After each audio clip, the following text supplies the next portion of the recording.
Hannah's fingers tightened on the steering wheel as her old sedan sputtered along the quiet road. She didn't have time for distractions, not when rent was due tomorrow and she barely had enough gas to make it home. But then she spotted him. A man stood by the side of the road, his coat soaked through, holding up a sign that read "Help needed urgent." Her stomach churned. This wasn't her problem. She should keep driving, yet something about the defeated slump of his shoulders pulled at her conscience against every rational thought. She slowed to a stop and rolled down her window. "Are you okay?" she called, rain drumming on her car roof. The man stepped closer, his graying hair plastered to his forehead. His voice trembled. "My car broke down miles back and I need to get to an important meeting. Please, if you could just drop me off at the nearest gas station." Hannah hesitated. This could be dangerous, but he looked more desperate than threatening, and she'd been in his shoes too many times to ignore him. She gestured to the passenger seat. "Get in." The man climbed into the passenger seat, dripping water onto the torn fabric. Hannah cringed at the state of her car. It wasn't much, but it was all she had. She glanced at him briefly as she pulled back onto the road. His suit, though soaked, was high quality, and his polished shoes didn't belong to someone struggling like her. "Thank you," he said, his voice strained. "I know stopping for a RER isn't easy." Hannah offered a tight smile. "I've been where you are. Sometimes you just need a little help." He nodded, but his expression remained tense. IOUW. They drove in silence for a few minutes, the rhythmic sound of the windshield wipers filling the car. Hannah's curiosity got the better of her. "So what's this meeting? Must be important. If you're out here in the middle of nowhere." "It's not just important," he said, staring out the window. "It's everything." His cryptic made her raise an eyebrow, but she didn't press. She had enough problems of her own. The man shifted uncomfortably, and she noticed him clutching a leather briefcase as if it were a lifeline. Suddenly he spoke again, his tone more urgent. "Can you take a different route? I think someone might be following me." Hannah's grip on the wheel tightened. "What do you mean following you?" The man's eyes darted to the side mirror. "I don't have time to explain, but please just turn left up ahead. Trust me." Hannah hesitated. Every instinct screamed at her to kick him out of the car, but the panic in his voice was undeniable. Against her better judgment, she turned down the deserted side road, the headlights cutting through the rain-soaked darkness. "Thank you," he said quietly, his relief palpable. "Look, I'm not trying to get involved in anything dangerous," she said, her voice firm. "If there's trouble, you need to tell me now." The man sighed heavily. "My name is Robert Sinclair. Let's just say I run a large corporation. There's a lot of money at stake and some people aren't happy about my decisions. That's all I can say." Hannah's stomach twisted. "You're some kind of CEO?" He gave a faint smile. "Something like that." Before she could process his words, bright headlights appeared in the rearview mirror. Her heart jumped as the car behind them sped closer, its engine roaring faster. Robert urged, "Please."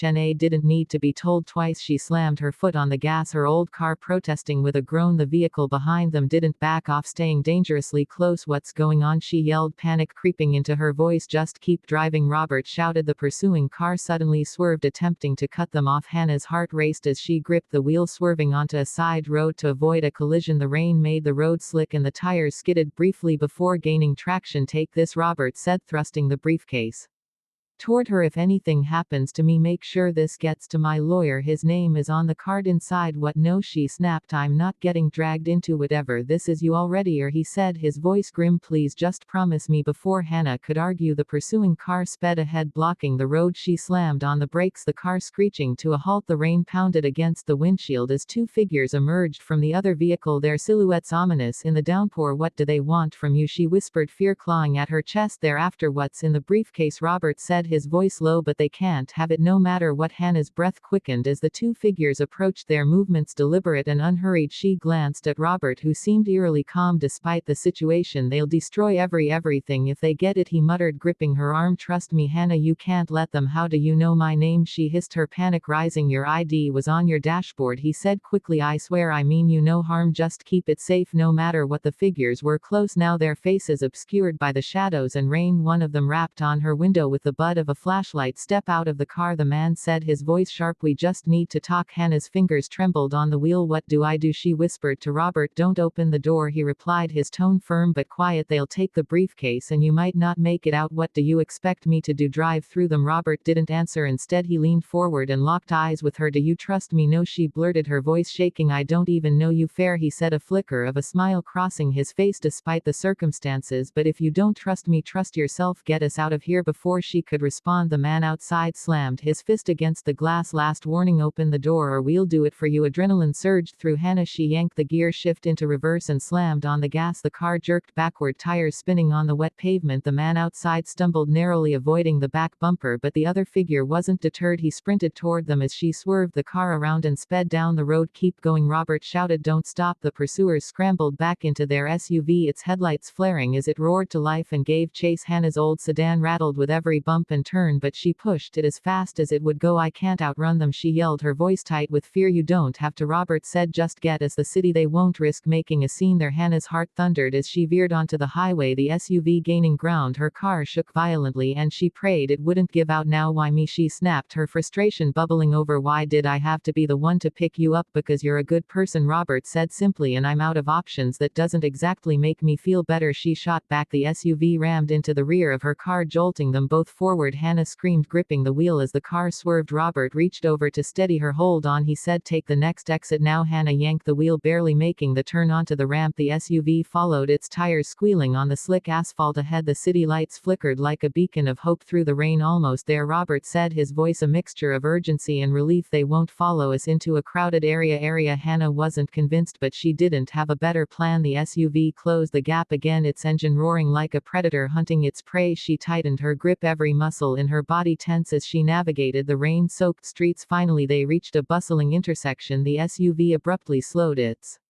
headlights dimming before it turned down a side street and disappeared. Hannah pulled over, her hands shaking so badly she could barely put the car in park. She turned to Robert, her chest heaving. What just happened? Who are those people? Robert exhaled, his expression weary but grateful. People who think money is everything. But what's in this briefcase? It's worth more than any fortune they could imagine. What's in it? She demanded. He hesitated, then opened the case slightly, just enough for her to see a stack of documents in a small USB drive. This is evidence, proof of corruption that could bring down some of the most powerful people in the country. Hannah's jaw dropped. You're telling me I just risked my life for papers, for justice, he corrected, and for the truth. I'm sorry I dragged you into this, but you're the only one I could trust. She leaned back, her head spinning. This wasn't what she'd signed up for. All she wanted was to help someone in need, not to become a target in some high-stakes conspiracy. Robert reached into his pocket and pulled out a business card. If you get into trouble, call this number. It's my lawyer, he'll know what to do. You're just leaving me with this, she asked, her voice rising. For now, he said, but trust me, Hannah, this might be the best thing that's ever happened to you. And with that, he slipped out of the car and disappeared into the rainy night, leaving her with a briefcase, a card, and more questions than she knew how to handle. Hannah sat in her car, heart pounding, staring at the briefcase Robert had left behind. Rain drummed against the roof as the weight of her situation hit her like a tidal wave. She had been scraping by, living paycheck to paycheck, and now she was somehow caught in a web of corruption and danger. Her hands trembled as she picked up the card Robert had given her. It read, Daniel Cross, attorney of law, confidential matters only. A phone number was listed beneath. She had no idea if she could trust him, but what other choice did she have? She dialed the number with shaking fingers. It rang twice, for a deep, calm voice answered. This is Daniel Cross. Mr. Cross, my name is Hannah. Robert Sinclair gave me your number. He said you know what to do. There was a long pause. You're with the briefcase? Yes, she replied, glancing nervously out the window. He left it with me. And are you safe? Cross interrupted, his tone sharp. For now, but someone was chasing us. Listen carefully, he said, his voice low but commanding. Do not open the briefcase. Bring it to my office immediately. I'll send you the address. Be cautious. If they followed you, they'll try again. Moments later, her phone buzzed with a text containing the address. It was downtown in the heart of the city. Taking a deep breath, she started the car and pulled back onto the road. The drive to Cross's office was tense, every set of headlights in her rearview mirror making her heart race. When she finally arrived at the high-rise building, she parked and clutched the briefcase tightly. As she hurried inside, the receptionist seemed to recognize the urgency and waved her through without question. She took the elevator to the 15th floor where Cross's office was located. The man himself, tall and imposing with a neatly trimmed beard, opened the door before she even knocked. Hannah, come in, he said, ushering her inside. The office was sleek and modern, but Hannah barely noticed as she placed the briefcase case on his desk. Robert said this was evidence. What's in it? She asked. Cross opened the case and scanned the documents and USB drive inside. His expression darkened. This is everything we need to expose a network of corruption that's been untouchable for years. Corporate fraud, bribery, even human rights violations. It's all here. Hannah's stomach turned. Why would Robert trust me with this? Because he saw something in you.